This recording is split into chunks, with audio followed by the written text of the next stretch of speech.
Hi everybody, today we're going to be doing a watercolour landscape looking in particular at perspective. Let's get started.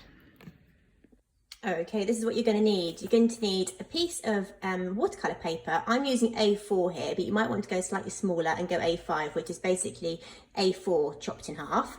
You'll need a pencil, a rubber, a range of brushes. I've got 3 different sizes here, so you can have similar sort of sizes, a pot of water, watercolour palette, and later on you're going to need some colouring crayons too. Okay, let's get started. So with a landscape, we think about the foreground, the middle ground, and the background. So we think about the foreground as the things which are closest to us when we look at a landscape. So maybe the trees or the hills which are closest to us.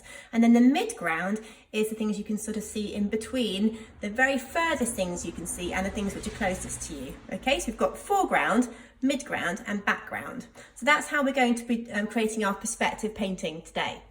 So let's draw our foreground first of all. So with your pencil, press quite lightly with your pencil because you may wish to rub out your pencil lines a little bit later if you can still see them. So we're just going to draw a very sort of gradual curve going down like this, from the left side going down. And then on the right hand side, we'll do a sort of similar curve going across, okay? So this is going to be our foreground. We might want to put some trees on here a bit later on as well. Next thing we're going to do is our midground. So a similar thing, but this time we're going to do a continual line going all the way across. You might want to make it slightly dipped in the middle, which I think I might do to create more of a sort of valley shape. Slight dip there. Hope you can all see that nice and clearly. Okay, so we've got our foreground, we've got part of our midground, and we're now going to draw the next part of our midground. So with this bit here, I'm actually going to make this bit quite flat to start with, and you'll see why in a second. And then I'm going to dip it down like we did for the first section, and then I'm going to take this line and take it all the way to the right hand side of the painting. Okay, now the reason why I did a flat bit up there is because I want to put a little farmhouse up there, so I want to keep it quite flat. Okay, it's just easier to have it that way. So let's draw a little farmhouse. So it's really simple to draw. Also, having a building or having trees in a landscape painting gives your painting a sense of perspective. So it gives it an idea of size and proportion. So I think it's quite nice. It also gives it a bit of interest, a bit of something to focus on as well. So I've got a little farmhouse going on there. So it's just literally a rectangle and then a rooftop on there. I've kept my roof quite deep. I just think it looks slightly more realistic when the rooftops are quite deep. There we go, and then my little outbuilding there. We'll do things like windows and doors and perhaps chimneys as well a bit later on. Okay, moving on to our next section. So this section, I'm going to take a line from the side of my little outbuilding all the way across. I'm going to go up a little hillock just here, like that. Again, I'm going to put some trees on each of these layers so they'll look a bit more like a proper landscape in a minute. And then in the background, I'm going to draw a mountain. So obviously mountains are a bit bigger than hills, and they have quite sort of steep sides to them too. So I'm going to draw 2 little peaks to my mountain here. There's the first peak, and then the second peak is going to start here. And it'll go off the edge of the page, but that's okay. Okay, you can make it as jaggedy as you want. You don't have to have it as smooth as mine. You can make it jaggedy. Now I want to put a sea in the background of mine. Again, it just gives, this is going to be the furthest line you can see, so the horizon. It's going to be a horizontal line, very, very straight, as straight as you can get it. And then we'll do a little like outcrop of land as well, just on the edge up there. Okay, almost like an island or perhaps a little headland as well. So that's your first part of the landscape painting, the drawing stage. Hope you've all got that. Okay, the next stage, we're going to add a little bit of detail to our drawing, not too much detail. We're going to add the main detail with the paint a little bit later on and with our colouring crayons. But just with your pencil, I'm going to get you to add a little road or a little pathway which goes up into your landscape. Now, the reason we do this, and you'll find lots of artists do this, landscape artists, is that your eye is naturally drawn into the middle of the painting. And if you've got a pathway or a road which kind of leads into the painting, it naturally draws your eye into the centre of the painting. So let's have a go at that. So I'm going to draw a little drive or a little road going over this hill here. It doesn't look like much at the moment, I promise you it will. So just like a line like this here, it's coming out from behind this first bit, okay? And we're going to draw another line, almost parallel, but actually it's going to go slightly narrower as it gets further away from you, because with perspective, things get smaller. They don't actually get smaller, but they seem smaller the further away they are, okay? And this one here, I'm going to take the road is sort of going over the top of this hill here, and it's coming out the other side, and I'm going to make it a little bit curved, so it's going around this sort of hill area. So it's going to go up there like that, okay? And again, you're going to do the same as you did before. It's going to be slightly wider at the front bit here, but not as wide as this bit, because obviously it's a bit further away, so it's going to be slightly narrower. And getting narrower and narrower and narrower as it gets further away from you. Okay, off into the distance there. Okay, so you can see it's going over this hill and then around this hill here, okay? If you want to, you can put a little bit, you can carry on your line there if you want to as well. But I'm also actually going to put a line. I'm going to do a little road up here as well, a little pathway, maybe coming into the painting here. Okay, so we've got the pathway leading all the way into the centre of your painting. Okay, next thing we're going to do is we're going to add some trees and some bushes.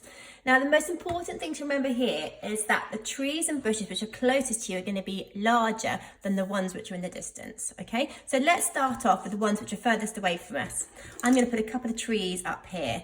So these are going to be the smallest trees that we create today. So I'm going to draw like a little like conifer type tree, sort of a teardrop shaped tree up here like this. Again, just press quite lightly with your pencil for now.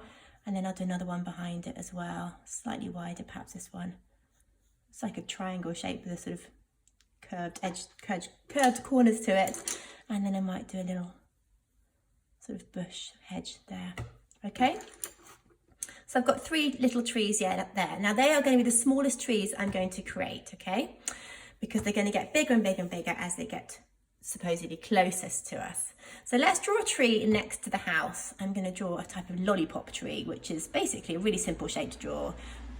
Quite a sort of a rough circle shape, not very, you don't want it completely circular, but just like a sort of a cloud shape almost, okay? And then I'm going to draw a shape here, a tree here as well. So I'm going to go slightly bigger this time, not too much bigger, but I might make it more of a sort of flattened triangle shape, okay, with a little trunk. Keep the trunks quite narrow at the moment. We can make them a bit bigger and wider a bit later on when you come to painting it. Okay, so we're going to go even bigger on this bit here, again, because it's getting closest to us. So I'll draw some hedges, cloud shaped hedges, maybe do some more, maybe another tree here. I'm just keeping my lines quite sketchy at this stage. I don't want to do really heavy permanent lines. I want to keep them quite sketchy. Maybe do a little branch there. Another one there. Okay, you can see they're getting slightly bigger as I come closer. Here, right, let's do another tree behind. I might do this one slightly smaller, but we've still got the perspective there, which is good. Okay. Right, on this one here, I think I'll just do some hedges, some slightly bigger hedges. Or hedgerows. Again.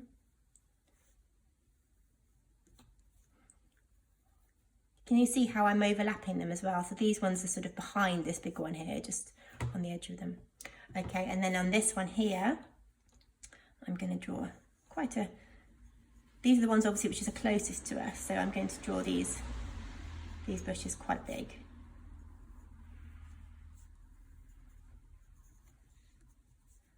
Maybe go off the page as well. Maybe another one behind there. Okay, and then just this bit here, so I'm going to add some more here. Again, they're just the same sort of size as these ones on the left. They could be trees with their, perhaps they could be trees with their trunks on the other side, or the foliage is sort of growing towards the ground. Or they could just be hedges like mine are. Try and get them all different sort of shapes. I'm going to make this one a bit longer and a bit narrower. And then off the page as well there. Okay. Right, let's get painting the sky first of all. And the reason why we're doing this first of all is because it's up there, out the way, and we can let it dry before we start on the bits up here, okay? So with your water, We're going to make it, you can make it whatever colour sky you want actually. I'm going to make mine like a bluey sort of grey sky. So I create my skies using this sort of mid-blue here to my palette, getting a bit of water on my palette. And then what I do to make it more grey is I add a little bit of brown. It just makes it a bit more sky blue rather than bright blue. Okay, I've got like a sort of a grey blue right there. Now I'm going to rinse my brush just with water, and I'm going to put water on my sky up here. Just water, so I'm just painting it wet, just with water. No paint at the moment. Oops, I've gone over my mountain a bit, that doesn't matter. So just go on that bit there. Okay, so you can see it's a bit glossy, I don't know if you see on the light, but it's a bit glossy because it's got lots of water on it. Not too wet, you don't want to have it sopping wet. You just want to make it slightly wet. Okay, and then with your blue, you can then pop your blue colour on there. And what you'll find is that because you're painting onto wet paper, you'll find that the colour really, it just starts bleeding into the water and looks really soft and subtle, like clouds. So you might need quite a bit of paint for this bit. So if you have to keep mixing it, that's okay. I might get a bit darker up here. So I'm just literally just dabbing it on, rather than brushing it on, I'm just going to dab it on because it makes it look a bit more like clouds as well. And as I said, because the paper's already wet, the paint takes really well to it.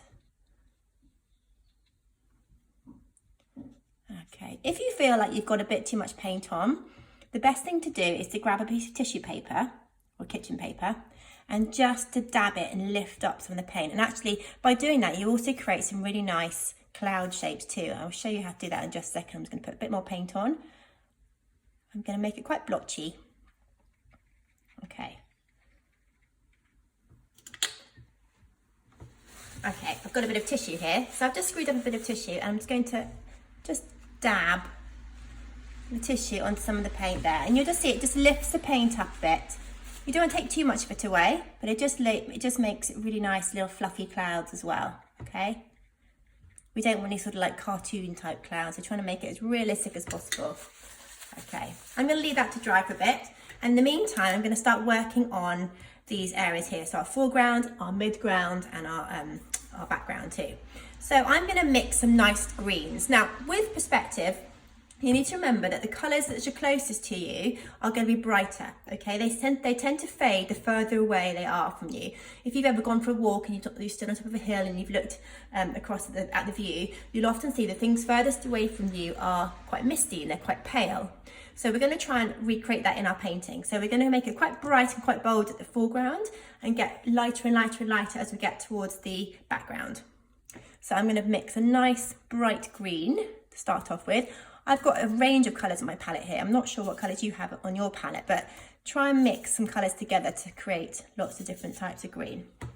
Okay, and I'm just going to block in all of this area here with my brush.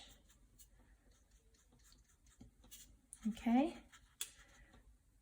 You want to get a fair bit of paint on there. You don't want to have it too dry.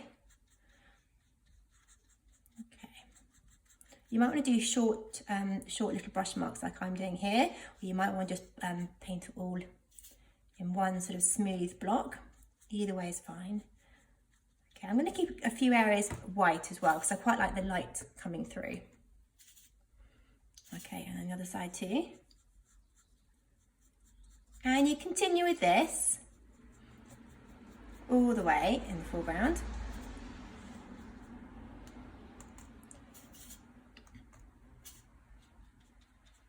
Just filling in all that colour, all that area with your nice bright green. If you've done it on A5 paper, you'll find this obviously takes half the time. With A4 it's a bit bigger, but that's okay. Depends how quickly you work as well. So by doing little marks like this as well, it just creates, as if it's like a grassy field, a grassy bank. Brush marks. Brush marks are really quite important in watercolour painting because you can see them really clearly. So just be aware of that when you're painting, what sort of effect you want to create, whether you want to make it grassy or smooth, up to you. Okay. Okay, I'm moving on to the midground now. I'm going to do these in a slightly lighter green all the way till I get to the end there, okay?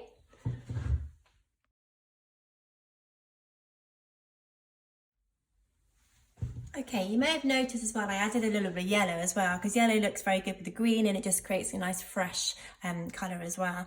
So I'm just adding a little bit more water as well as I get a bit further up to make the colour a little bit more diluted and therefore a little bit more pale.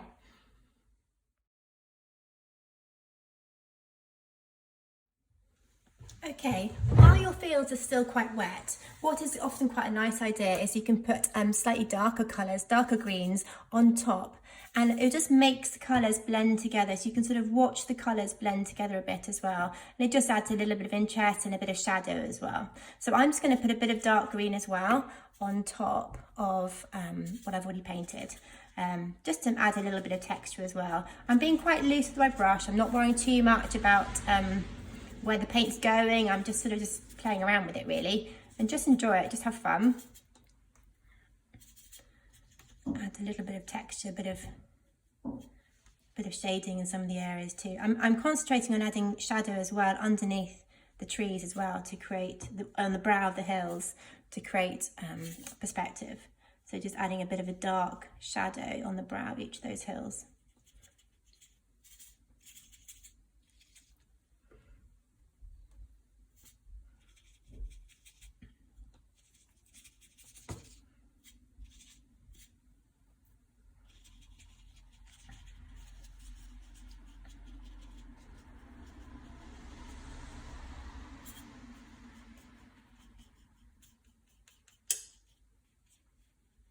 So you can see they're quite patchy as well. I quite like that effect though. Okay, I'm going to do the same with the midground now as well. Add a little bit of other colour just on top. These have actually gone a little bit too dry, but yours might still be wet, in which case you get a lovely blending effect. Just remember, it's important to remember though that when you're doing this, that you keep this each field lighter as it gets further away. You don't want to add too much colour or too much dark just yet. I'm going to keep it quite blotchy still, and then add a little bit more colour, pale colour to the back fields as well, in the midground here. I'm just sort of just skipping around those trees as well a bit. Don't worry about it being too neat. Sometimes watercolour looks good if it's just nice and sketchy. Okay, and then just on the brow of that hill, I'm going to add a bit of dark as well. Coming down there like that. And on this one too. This is really pale. I'm not sure if you can see it on the camera, but this is very, very pale green up here. Okay, let's get to work on the mountain now. I'm going to do mine slightly purpley colour, purpley grey colour. So I'm going to mix up a nice purpley grey colour in my palette. I don't want to go too bright purple, but if you add a bit of grey to purple, it makes a lovely sort of lilac-y, lighter colour. Okay, now as you will know with mountains, they have sort of lines that sort of go up towards the tip, up towards the peak. So just with your brush, do sort of upward strokes. You can see this. With your purple, sort of lines which go up towards the peak of the mountain. Just a few subtle lines, okay? And then on the other one as well.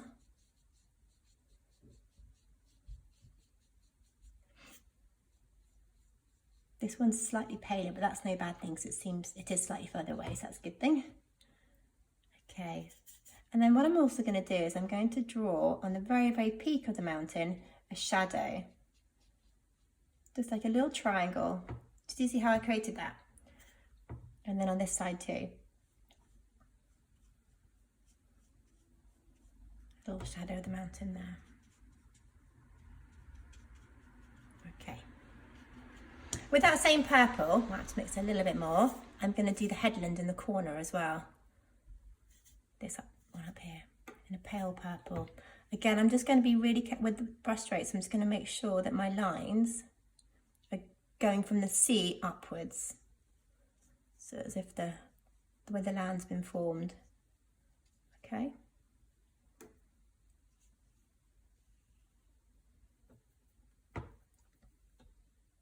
And actually what you can do now, while that's still drying, you can go a little bit darker, maybe add a bit more grey, and just add a few more lines at the base of your mountain going up. Okay, just be aware of your little house there, your farmhouse. We'll start painting that in a second. So just little lines going up.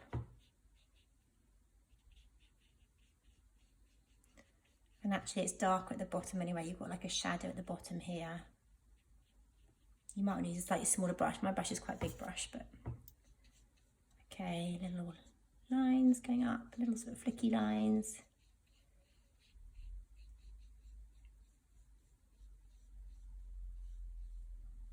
Okay, and you should have quite an effective mountain there. We'll add some more, we'll do like a wash over the top of it in a bit as well, just to combine the colours so you've got more of a continuity of colour. Okay. When you've done that, we're then going to start painting the trees. I'm going to do a few with you and then I'm going to speed on ahead and let you guys get on with it. Right, I'm going to take a slightly smaller brush for my trees and my bushes now, okay? I'm going to mix a nice green.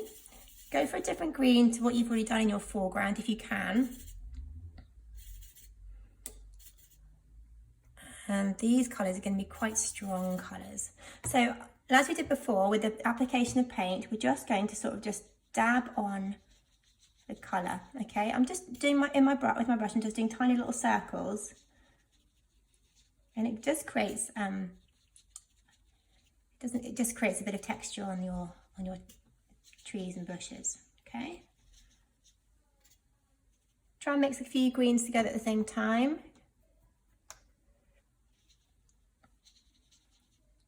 Again, your colours should blend really nicely together if you're doing two colours at the same time. It just looks really effective. So these trees here, you can keep quite bright and quite strong with your colour, because obviously they're the ones which are closest to you. So we can be quite bold with our colours here. So you can just see the movement of my brush. I'm just doing lots of tiny little brush strokes, quite sort of circular, tiny, very quick little moves with it.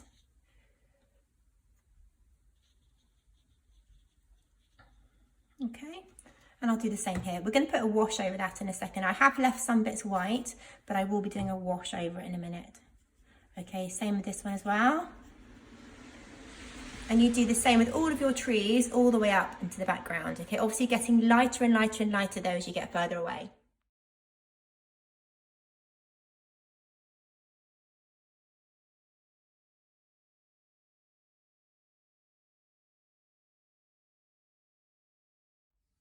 Okay, let's get our path painted in now. I'm going to go for a grey sort of path, like a tarmac-y type path. But I might add a bit of brown in it as well. Again, we start off with quite a sort of strong colour here.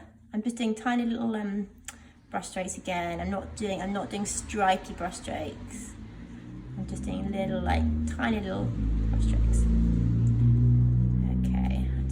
Here. So you can see it's getting lighter as he gets over the hill. I'm going to add a little bit of brown to it as well, like a sort of sandy brown colour. And just play around with the colours and see what works for you, just by dabbing it on top.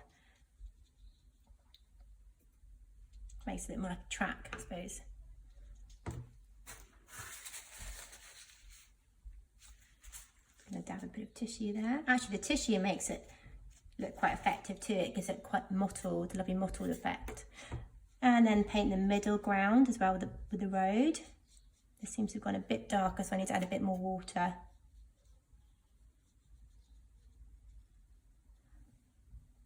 Again, I'm just going to dab it with some tissue. The more detailed things as well are closest to you, so as things get further away you see less detail in things. So just remember that when you're doing your trees and everything a bit later. There we go, a little pathway there as well. Okay. I add a little bit more of that browny colour to that one.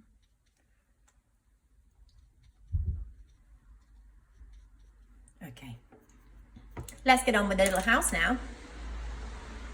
So the first things first, we're going to start with the roof. I'm going to do a little terracotta roof, so a little red tiled roof. Just be careful where you put your hand in case it's wet on your painting. I'm going to do it horizontally. Okay, so little horizontal lines across the roof of my little house there. Okay, I'm going to leave a little area of it white as well. Again, it just adds, it looks like a sort of reflection, I suppose. And we're going to do a little outhouse as well, and little horizontal lines going across like that. Okay, rinse your brush. If you want to, you can put a little with your pencil, actually you can put a little chimney in now if you wanted to. One there, and we'll do a little chimney on the outhouse too, and then maybe some tiny little windows hanging straight from the roof. If you want to, you can put a little door on it as well. Up to you. Now with your tiny, tiny, tiny brush, the smallest one you can find, grab some black, and you only need a very small amount of black on your brush. And you can very carefully, in fact mine's not very wet, that's probably why there's no paint being lifted. Let's try again. There we go, just fill those little window areas with black. If you do have a black fineliner, you're very welcome to use that too. In fact, that might be a bit easier as well. You might find it a bit easier and a bit neater to do with a black fineliner. Okay. And then when you've got your little bit of black on your brush, just water it down a bit to make it really pale grey. And then very carefully, just put a little sort of shadowy area on the corner of your house and the corner of your outbuilding, little sort of just the corner, just blend it in. And you might want to just do a line, a darker line as well on the edge of your outbuilding too, and maybe on your chimney. Okay. Okay, let's do our tree trunks now. Now your trees should be dry. So grab yourself some brown. And just paint with your very fine brush. Paint in your little tree trunks, your branches. Again, if you have a brown fineliner, you could use this. Okay, I don't think you can see any other trunks on mine. Oh yes, by the house. There we go. Oh, we haven't done the sea yet. I've just seen we haven't done the sea. We'll do that in a second. Okay, let's get on with the sea. So, clean your brush. Find yourself a lovely mid blue. And make it quite watery. Okay, now with little horizontal brush marks, so you don't want to go up and down, you want to go side to side. You're just going to sort of just draw in little lines, little horizontal lines where your sea is going to be, okay? Don't forget that bit in the corner there. Try and keep a line, a white line or a lightish line, doesn't have to be white, between the horizons, so between the sky and the sea. Okay, you might want to add a little bit of grey to it too. I'm going to add a bit of grey to mine as well. There we go. Okay, and while you've still got your grey as well, we're going to do like a grey, a very, very pale grey wash on our mountain. The first bit should be nice and dry by now. So just do a pale grey wash with your biggest brush that you've got. It just takes the whiteness away. Leave a bit of the white showing through, but you just want to paint over what you've already painted basically. Don't cover up what you've already done. You're just going to paint over top. So you're creating another layer of watercolour on top, but just also keep a bit of white showing through it as well. So you can go around the edge of the trees and the edge of the houses as well.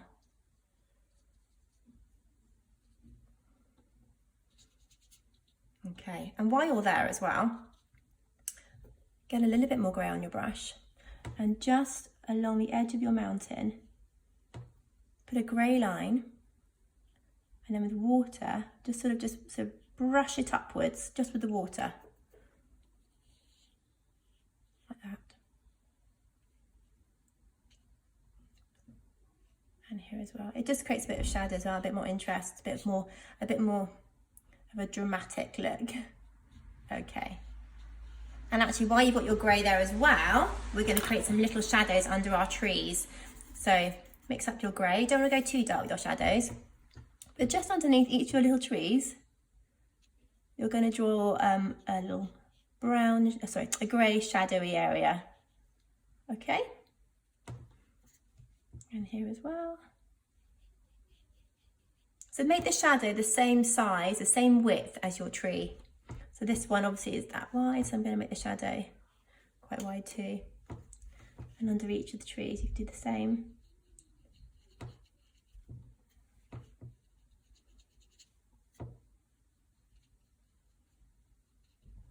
I'm not sure how well you can see this on the camera. Let's see how we go.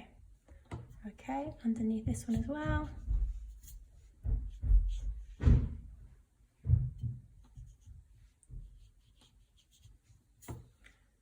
And here, these shadows can be a bit darker in the foreground if you want.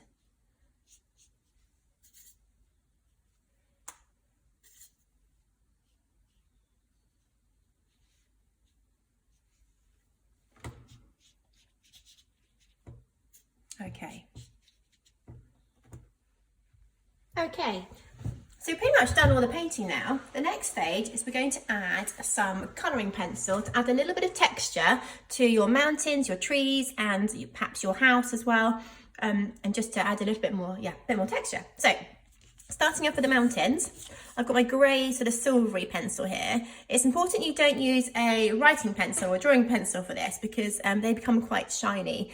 The graphite's not great for it. So if you have got a grey colouring pencil as opposed to a writing pencil, that'll work really well. Okay, so I'm just sort of shading, cross-hatching some of the areas here just to make it a little bit darker. You can sort of see what I'm doing here. Adding a little bit of texture to it. Okay, just really subtly, not too much. And then I can add a little bit more of those lines as well, and maybe to the edge of my mountain as well. Subtly sort of shading around the edge of it. Okay, giving it a bit of definition. Okay.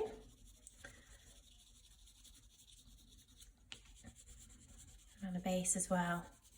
Okay, and while I've got my grey as well, I'm going to add a little bit more. A few lines to the edge, and maybe across the bottom of the roof. And maybe add some shadows on the roof as well. So where the gutter is. Okay, and what I can do as well, grey is probably not the best colour for this. You could use dark green. You could do some little like lines as if they're little plants, little tufts of grass perhaps. They look quite effective. Okay, let's grab some greens. Get some greens, and we're going to grab some colours. And now what I'm doing with this, I'm just doing little tiny little circular motions with my pencil just around the outside. I'm pressing quite hard along the bottom part of the tree because that's where I want to create a bit of shadow, just across the bottom here.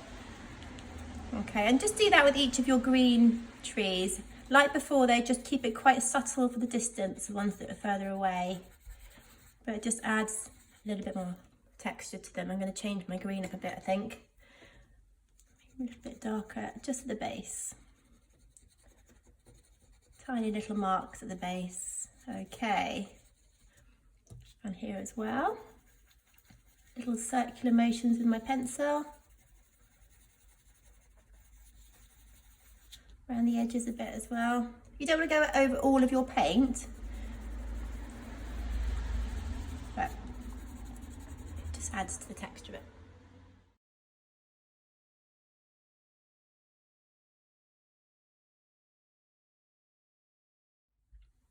Okay guys, you're pretty much done now. What I'm going to do though, just to add the final touch, is I'm going to add a little bit of dark green edging to my pathways, okay? So just my crayon, my pencil, my dark green pencil, I'm just going to add a little tufts of grass along the edge of my path, okay?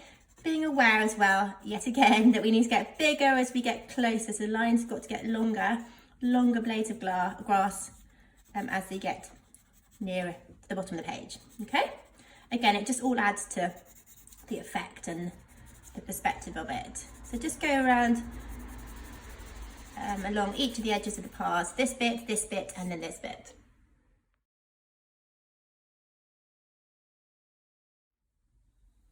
And that, I think, is done. If you want to add a little bit more detail using a black fineliner, you're very welcome to. Just be careful with black fineliner because obviously it's black and it comes out very, very strong.